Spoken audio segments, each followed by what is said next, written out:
Higit 400 barangay sa Cagayan na nahaharap sa posibleng pagbaha at pagguho ng lupa.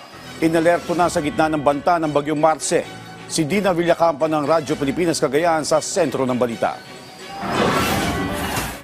Muling nakaalerto ngayon ng mga member agency ng Cagayan Valley RDRMC pati ng mga local DRMC sa muling pagbabanta ng isang pangsama ng panahon, ang Bagyong Marce na tinatayang dadaan sa Northeast Cagayan. Sa PIDRA meeting kahapon, napag-usapan ng mga lugar na kailangang bantayan sa pagbaha o landslide.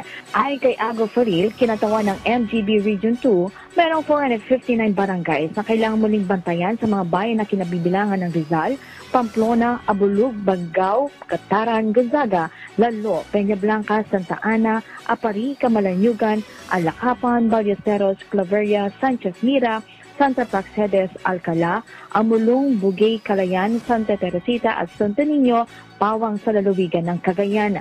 Ay kay Faril na ang mga lugar na ito ay naasang makakaranas ng 100 hanggang 150 mm na ulan na maibabagsak lalo na sa panahon mula November 4 hanggang 9, 2024.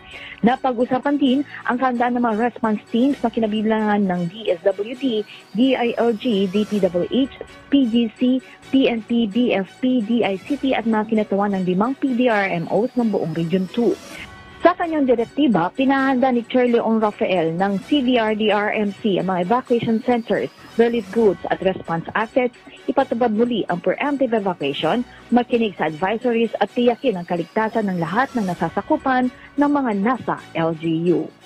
Mula Radyo Pilipinas, Tugigaraw, Dina Villacampa para sa Pambansang TV sa Bagong Pilipinas.